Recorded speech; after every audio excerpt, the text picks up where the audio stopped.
அடுத்தபடியாக நான் பார்க்க போற தொகுதி ஸ்ரீரங்கம் தொகுதி.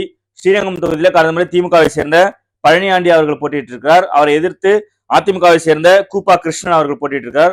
கூப்பா கிருஷ்ணன் வந்து அதிமுகவில் ஒரு அறியப்பட்ட முகம். அவரு ஒரு முன்னாள் அமைச்சர். தற்போது ஓபிஎஸ் அணியில கொஞ்ச நாள் இருந்தாரு.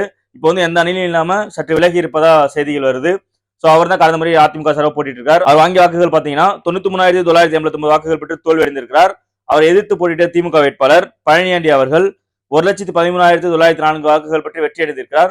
சோ தற்போதைய சூழல்ல ஸ்ரீரங்கம் தொகுதிக்கு தேர்தல் வந்தா மக்கள் யார் பக்கம் நிக்கிறாங்கன்னா திமுக 41%, அதிமுக 41%, தமிழக வெற்றிக் கழகம் 9%, நாம் தமிழர் கட்சி 4%, தேமுதிக 2%, மற்றவை 3%. அதாவது தற்போதைய சூழல்ல ஸ்ரீரங்கம் தொகுதிக்கு தேர்தல் வந்தா இங்கே ஒரு டஃப் ஃபைட் தான் நிலவுது.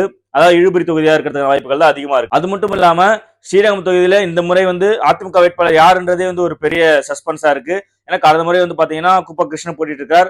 இந்த முறை வந்து அவர் வந்து எடப்பாடி அணியில இல்ல. சோ வந்து அவரு அங்க எடப்பாடி யாரை வந்து வேட்பாளர் நிக்க வைக்க போறாரு, இல்ல ஒருவேளை குப்பா கிருஷ்ணன் மீண்டும் அதிமுக இணைந்து அவர் போட்டிடுவாருன்றது சந்தேகமா இருக்கு.